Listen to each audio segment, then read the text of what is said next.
ask if Sharon is here. Is Sharon from True Colours?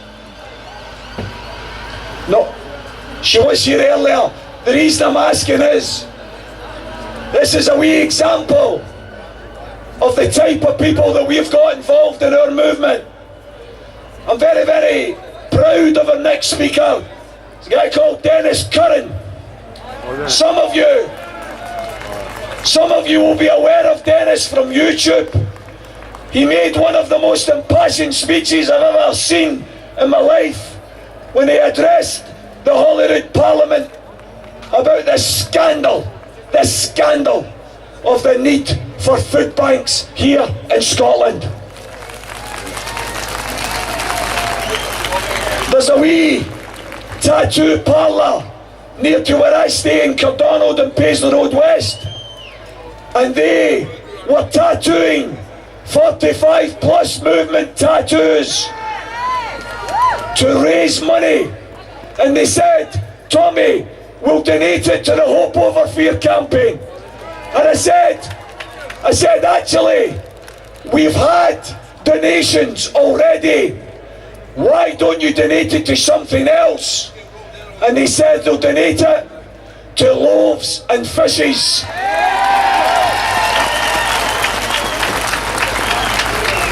And that's why I have here in an envelope a cheque for our next speaker, Denis Curran. A cheque for £1,000 to loaves and fishes.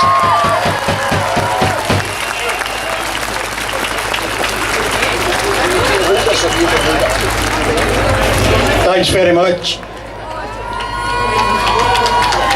There's 2 vans away up to East Kilbride and they're full. There's a wee van sitting out there that's full. I hope I don't get stopped by the police on the road up. Listen, I'm not here about politics. My vote was very, very simple. So is my wife's. We have 2 sons here in Glasgow. They've got 2 children. And whatever my sons wanted, I was duty bound to follow them, because they wanted the best for their children. So I don't need to tell you what I voted, eh? It wasn't hard. But I'm here to tell you about the people I meet.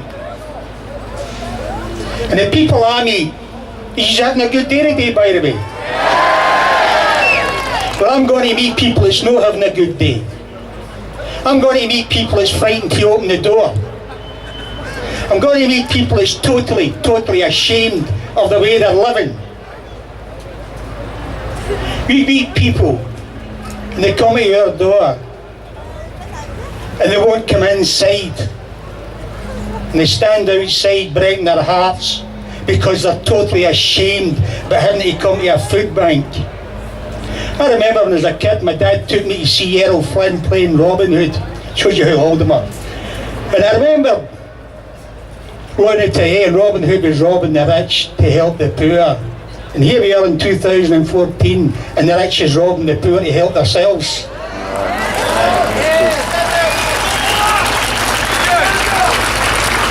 I'm quite sure there's some of you here know what it is to go to a food bank. You know what the humility of standing there is.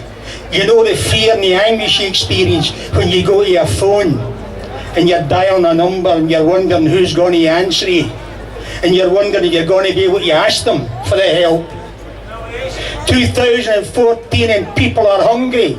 Kids are going to school without a breakfast. They're coming home at night and they've not got a dinner. Lord Jack O'Connell came to see us at Christmas because he was going to speak about the children in need and he wanted a story. Well, we gave him the truth. A teacher gave the class, and this is a true story, it's not made up.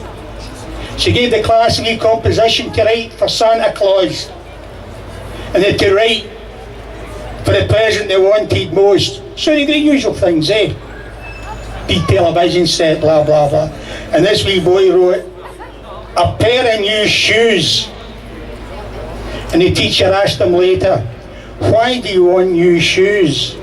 He says, because I don't like wearing my mammy's shoes to school with 5 pair of socks.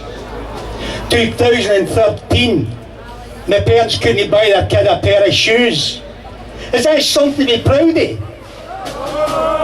Is that something to talk about, eh? Do you know what the problem is? Us.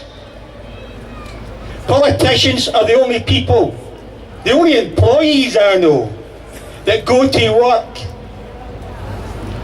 to tell their employers what they're going to do to them, how they're going to do it, and what's going to happen to them if they don't do it.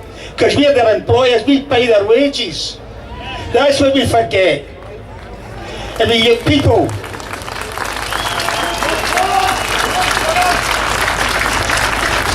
Last year, 2013, and I'm not talking about Glasgow, I'm talking about East Kilbride only, we fed over 1,000 families at Christmas.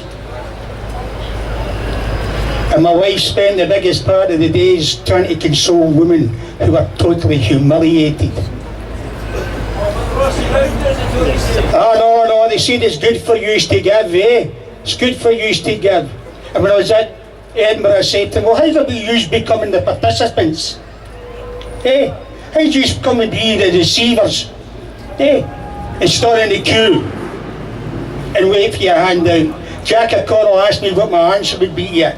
And I said to him, if I had my way, every one of these, I would stop you to getting any money whatsoever. I'd cut off your fridges and your freezers. I'd cut off your electricity. I'd take the beds off your blankets. And I'd let you go to the food banks for 6 months, and then you maybe just know what it means. The humiliation. When a woman stands in her kitchen and she opens the kitchen door and it's empty, and she looks at her kids and she says, what am I going to do? How am I going to feed them? I don't know what to do. Are we going to take it? No! That's up to yous. That's up to yous, not me. I'm just a wee guy that goes and helps people with food. Food that you gave. And what happens if you decide you don't want to give food to the food banks, that you've no money to give the food banks? What's going to happen to these people, eh? I'll tell you one thing, they're not going to get any increase. The only people that gets an increase is your MPs. Your money get cut and they get a rise. I went to a woman's house at Easter, 66 years of age. She was put in her pensioner's flat. Now in the Good Friday at 4 o'clock, and she opened the door to me. And her bed was the bare flare boards. She'd no cooker. And she'd no blankets. And when I phoned her and asked them what was going on, the answer I got was, well, Denis, you've got to understand, this is a holiday weekend and we can't get a bed until Tuesday. I said, you're not allowed to do that to a dog. If you get a dog, you must have the proper facilities to put that dog into. But you can take a human being and put them into a house. And they said, well, she wanted to move in. I said, what does that tell you then? That tells you where she came from was worse than what she was going into. What are we going to do? When somebody comes to your door and they're greeting, and they don't know what way to turn. And I get asked to invite to schools the kids. And I'll pick up a tin of beans and I'll say, what's that? And the beans will all shout, it's beans. So what else is it? Oh, it's Heinz. And I'll pick up a packet of pasta and I'll say, what's that? It's pasta. What else is it? Oh, it's a packet of pasta. I says, no. That's a tin of hope, and that's a packet of love. Because I'm going to your house, and the people have got nothing to eat, and you give them a bag of messages, and you're giving them hope that tomorrow will be different, and you're showing love, because you're providing something for somebody you've never met and never likely to meet. That's something that's long, long gone on the other side of this establishment. It comes from people and knows the difference. They know what love means. They know what insecurity means. And when he's here are facing redundancy, hey, don't know where you're going to go, eh? And there's kids coming out of work. Don't know if they're going to get a job when they come out of school. You know, and the lies are told. People don't go to food banks because they want an extra bag of messages. Nobody walks 3 and 4 miles in the pouring rain with 2 kids to get a couple of extra tins. They come because they're desperate. They've no go it. And yous are giving. Yous are making it possible for people to have something in their stomach and face tomorrow. We need to get up. We need to hunt with politicians. It doesn't matter what party they belong to. We need to make them aware that people are people. They're no animals. They deserve the right to live a proper life.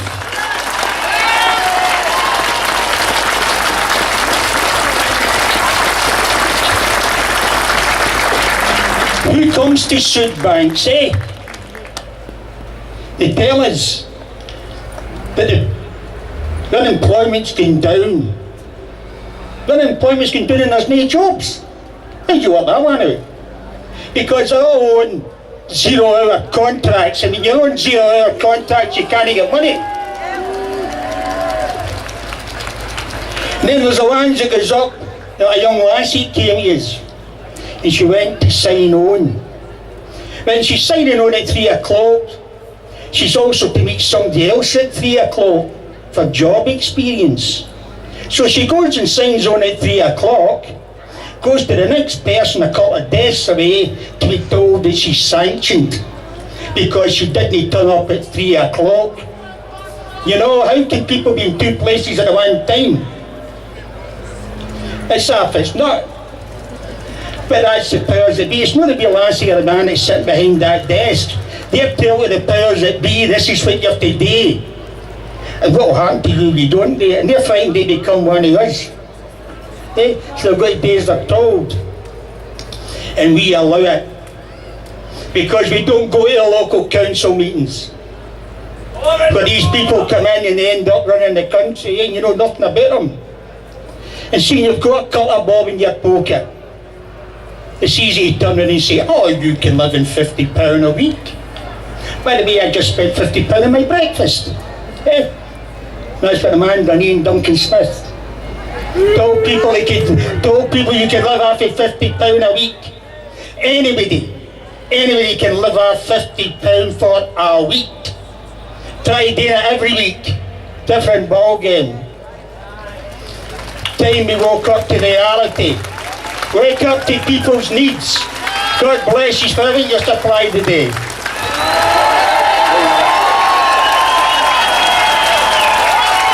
Brilliant.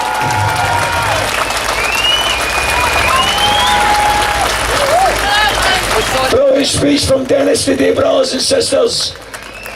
That's the type of guy we should have representing us in parliaments. That's what we should have.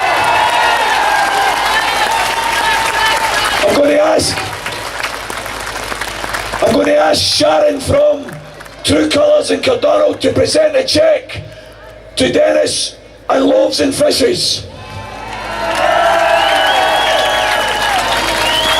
They've never met each other, but that's what human solidarity is all about, brothers and sisters. Human solidarity. £1,000 cheque.